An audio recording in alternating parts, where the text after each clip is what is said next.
Bon, euh, tout d'abord, je remercie infiniment Monsieur Jean-Claude Béaco d'avoir accepté d'enregistrer avec nous une capsule sur les compétences interculturelles, étant donné que vous êtes un éminent spécialiste de la question et aussi dans ce domaine plus vaste, vous êtes un éminent spécialiste en linguistique. Vous êtes docteur en sciences du langage, professeur émérite en didactique du français et des langues depuis 2011. Vous êtes un chercheur aussi. Euh, En plus d'un certain nombre d'autres choses, vous êtes maître de conférences, professeur de didactique de FLE à l'Université de la Sorbonne Nouvelle Paris 3. Vous êtes expert pour le Conseil de l'Europe, toujours dans la division des politiques linguistiques depuis 1998.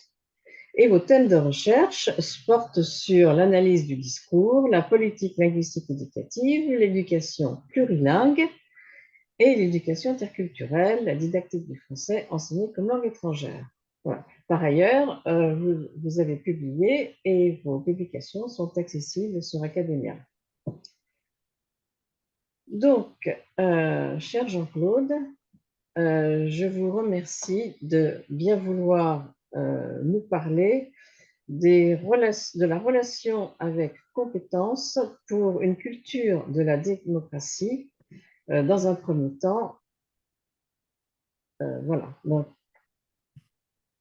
alors, nous avons eu quelques problèmes de connexion et je ne sais pas si nous pourrons garder l'image. L'image, voilà, je vais rester à l'image autant que faire se peut, pas très longtemps d'ailleurs, comme vous le voyez.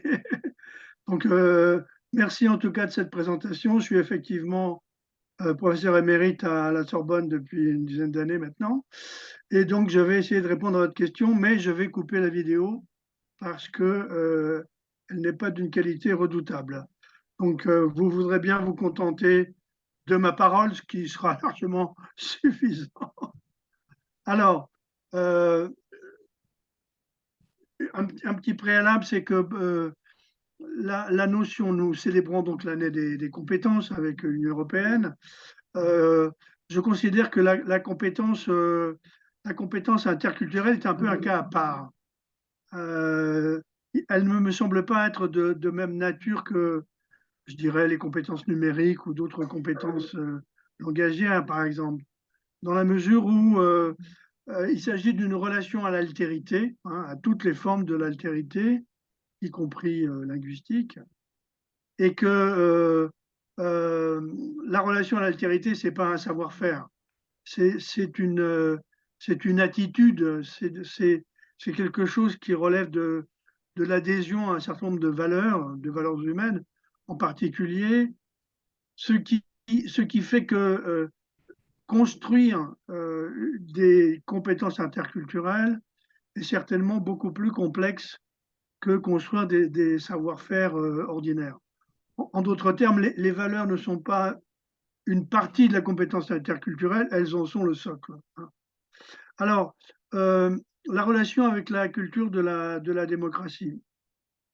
Vous savez certainement autant que moi que cette notion de compétence interculturelle vient de l'enseignement des langues étrangères, où elle a pour but de faire en sorte que les apprenants de langue soient aussi sensibles à autre chose que la langue dans cet apprentissage, et en particulier à ce qu'on appelle le culturel. Alors évidemment, c'est un terme très compliqué. Disons que en didactique des langues culturelles peut prendre des valeurs distinctes.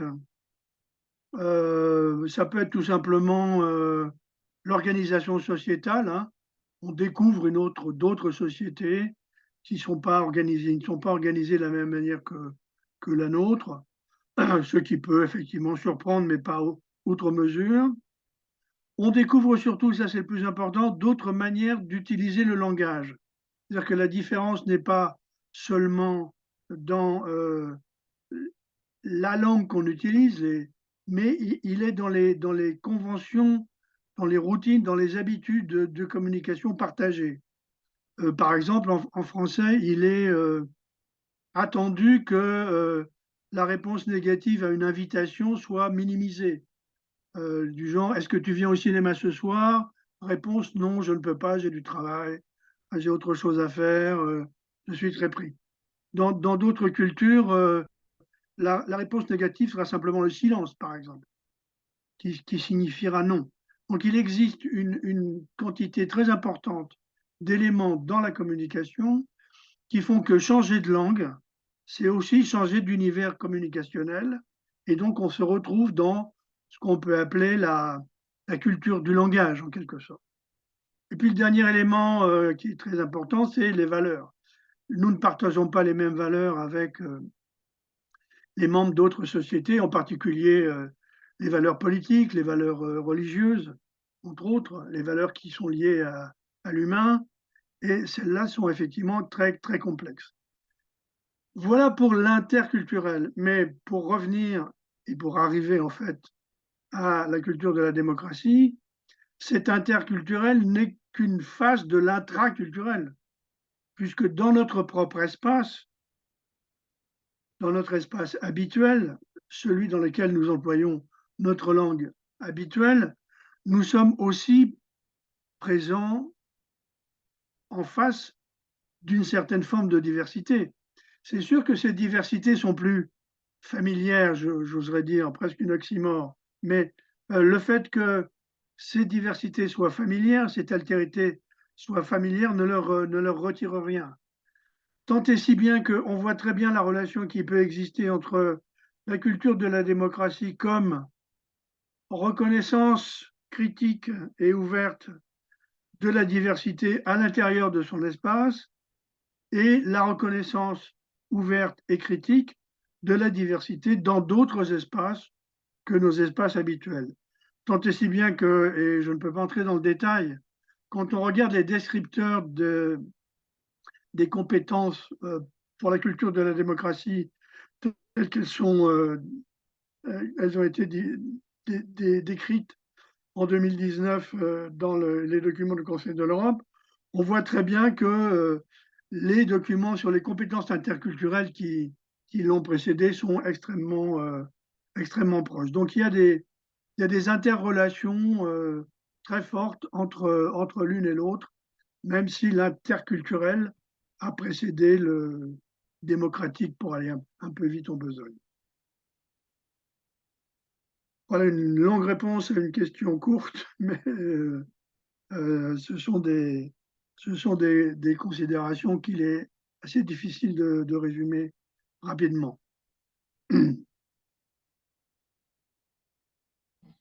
Non, c'est pas une longue réponse, c'est une réponse très intéressante et ouverte et qui appellerait, je pense, un certain nombre de questions, notamment un développement de votre part. Euh, Parce Oui, que par derrière, on entend bien qu'il peut y avoir des soucis, justement, de niveau culturel entre plusieurs nationalités, ou même, comme vous l'avez dit, internationalité, en fait, oui, à oui, l'intérieur d'une même nation. Et cela amène à des incompréhensions et voire je dirais pas des violences, mais quasiment, en tout fait, à fait. à Ben, disons, l'extrémité. oui, il y a des points sur lesquels on peut construire une réflexivité, c'est-à-dire se rendre compte que les manières de communiquer ne sont pas identiques d'une communauté de communication à l'autre, c'est quelque chose qu'on peut faire percevoir. Euh, L'autre élément qu'on peut faire percevoir, je dirais, c'est la diversité linguistique elle-même. Mhm. Euh, D'accepter, en tout cas d'être sensible à la diversité linguistique pour soi-même, c'est-à-dire ne pas se percevoir comme monolingue, se percevoir, nous sommes tous plurilingues d'une manière ou d'une autre, Mhm. mais l'identification par une seule langue est effectivement un facteur de crispation extrêmement fort qui conduit à tous les désastres que nous connaissons actuellement Mhm. en particulier. Hein. Oui, oui, tout à fait. Refuser sa propre pluralité, c'est refuser un peu la pluralité linguistique de l'autre, qui lui-même utilise plus d'une langue, et cette construction identitaire qui n'est pas fluide est effectivement de nature à provoquer de la conflictualité. La deuxième possibilité en ce qui concerne les langues, c'est de construire son répertoire linguistique personnel ou de construire le répertoire linguistique des apprenants en donnant la priorité aux langues du contexte, aux langues des voisins, aux langues du quartier. On est très attaché dans l'enseignement des langues à faire apprendre des langues internationales. Et on peut en comprendre les raisons, bien évidemment. Mais quand il s'agit de vivre ensemble, ce ne sont pas les langues internationales qui sont en cause, loin de là. Ce sont c'est la diversité des langues qui est présente sur notre propre territoire. C'est la diversité des langues des nouveaux arrivants, des personnes issues de la migration, de nos voisins frontaliers. L'Europe est suffisamment petite et les États sont suffisamment nombreux pour que les frontières ne soient jamais très très loin. Et les frontières maritimes sont des frontières. Donc cet intérêt qu'il pourrait y avoir à mettre l'accent sur les langues proximales, celles de notre environnement immédiat, non pas peut-être pour les parler, mais au moins pour les reconnaître, pour y être sensible, pour en parler quelques mots, et pour les langues de nos voisins frontaliers, les apprendre, pourrait certainement faciliter une certaine forme de cohésion, je dirais, Ouais. entre les personnes. Je suis toujours frappé de constater que, puisque je suis souvent dans la région de Nice, que les Niçois discutent avec les Italiens en anglais, ce qui est quand même un paradoxe, considérant que Garibaldi est né à Nice, par exemple. Mhm. La proximité des langues fait que probablement on pourrait éviter de se compliquer la vie et les relations personnelles en passant par une langue tierce plutôt que d'utiliser des langues qui sont et proches et proximales. Et je pense que cet intérêt pour les langues de proximité n'est pas du tout suffisamment présent dans notre système éducatif, ce qui vaut évidemment pour les langues régionales, qui sont à notre porte et qui mériteraient, à plus d'un titre, d'être prises en considération pour éviter, si c'est encore possible, d'autres clivages. Ouais. Oui, c'était effectivement, vous avez soulevé un problème qui est très intéressant et malheureusement tout à fait d'actualité. Et oui, Euh, alors, est-ce qu'on pourrait envisager un moyen, en fait, pour essayer, pour solutionner ce problème? ah, Euh, je réessaye un petit coup la vidéo là pour qu'on d'accord, se suit. Voilà. Qu'est-ce qu'on peut faire en termes éducatifs? Euh, Moi, je parlerai uniquement de. On peut faire quelque chose euh, dans, euh, dans toutes les disciplines. Toutes les disciplines sont évidemment concernées, à commencer par les disciplines qui sont tournées vers l'altérité, comme l'histoire ou la géographie, qui sont mhm, tournées par définition vers l'altérité. En ce qui concerne les langues, que peut-on faire de concret dans les classes? En sachant que euh, aucun locuteur étranger n'est présent dans la classe.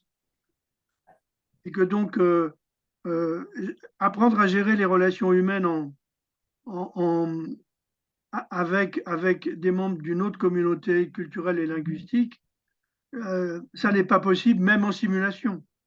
Mm. Et que donc on en est réduit, et c'est le lot de l'enseignement des langues étrangères. On ne découvre l'altérité sociétale qu'à travers des documents. On la découvre à travers la langue, évidemment, mais on la découvre, langue qu'on s'incorpore. Hein. La définition d'une langue étrangère, c'est qu'on s'incorpore de l'altérité, qui est l'altérité du langage. Et on se met à prononcer des sons, des suites de mots qui nous sont étrangers, mais qui viennent de nous. L'autre élément, je dirais, du côté sociétal, et donc du côté des véritables rapports avec des interlocuteurs autres, et que donc ces interlocuteurs, comme je le disais, ne sont pas là, ils ne sont pas présents. On ne peut pas simuler ces rencontres, et donc on en est réduit à découvrir les sociétés autres à travers des documents. Ce qui est important et ce que je pense on néglige, c'est que ces découvertes à travers des documents font réagir les apprenants.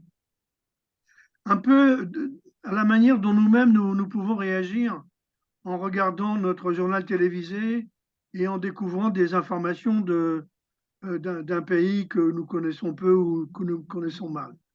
Donc l'accès intellectuel,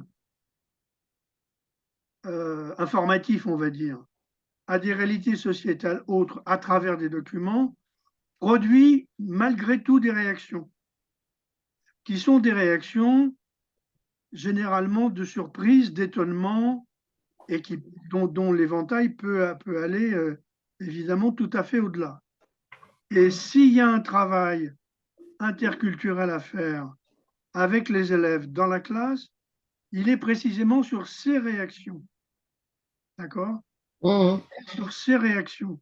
C'est-à-dire que on peut travailler sur ces réactions si on les fait verbaliser. Généralement, elles ne sont pas verbalisées. Je me souviens d'un collègue du Honduras qui avait montré un document à ses étudiants pour toute autre chose, et document dans lequel on voyait qu'il était interdit de manger dans le métro, ou ce genre de choses. Phénomène qui est de la même manière qu'il est interdit de manger en principe dans nos amphithéâtres d'université, encore que. Oui, Encore que. ça a été vrai. Alors que dans d'autres contextes éducatifs, c'est tout à fait acceptable et connu. Donc, ces différences qui sont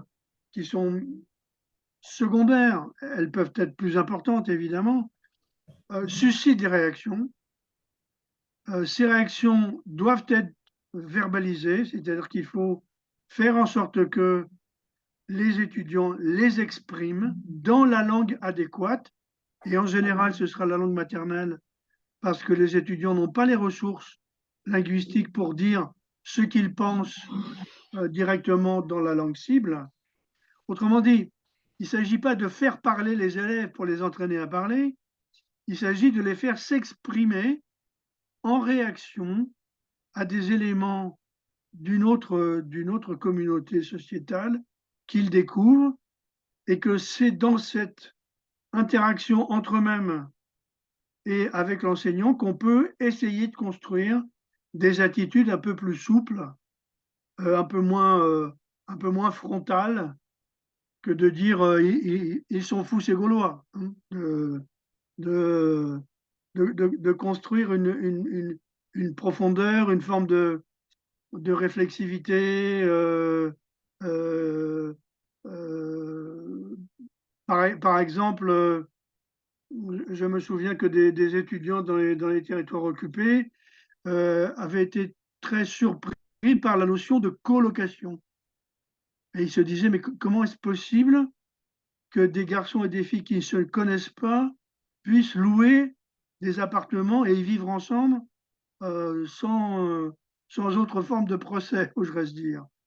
Alors, ce genre de réaction-là est un point de départ possible pour non pas les faire accepter ces phénomènes, mais pour en faire comprendre les raisons, les tenants, les aboutissants, et même les conflits auxquels ils donnent lieu dans la société elle-même dans laquelle il se trouve. Le phénomène, pour ce qui concerne la France, le plus notable, c'est celui de laïcité.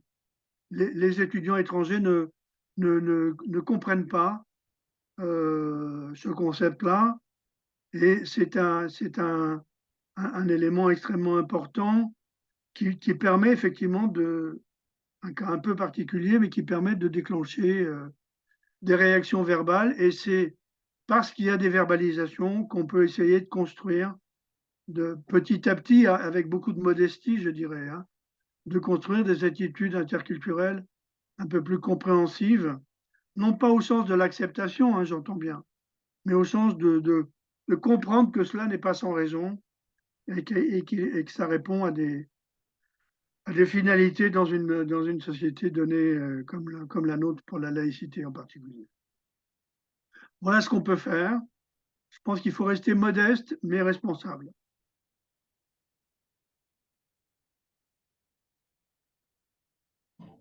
Je vous remercie infiniment de nous avoir parlé de ce phénomène et c'est vrai que vous nous amenez à approfondir la question d'une manière un peu différente et vous voyez, en tant que professeur de langue, bon, on arrive quand même aussi quelque part à faire s'exprimer les élèves, mais vous avez raison, c'est pas, ils n'ont pas tous les moyens pour exprimer complètement le Et fond de non, leur et non, pensée. et non. C'est C'est pour ça qu'il faut avoir recours à la langue première, mm, pour qu'ils tout à puissent fait. vraiment exprimer ce qu'ils sentent et ce qu'ils perçoivent, et qu'à partir de là, on puisse échanger. Et ça, c'est extrêmement important parce que c'est la seule manière dont nous disposons d'essayer d'atteindre leur affectivité, je dirais, interculturelle. Mm, J'arrête une nouvelle fois la vidéo. très. Oui, si vous le voulez. Donc, je vous proposerai pour cette capsule-ci de nous arrêter sur ce point et puis D'accord, peut-être d'accord. pourrons-nous poursuivre une autre fois sur un thème soit similaire, soit Volontiers, très volontiers. voilà. Je vous remercie infiniment et Merci. Merci à vous. C'était un plaisir d'échanger avec vous. ça a été un grand plaisir, un grand honneur pour moi aussi. Au revoir, Jean-Claude. Au revoir, au revoir.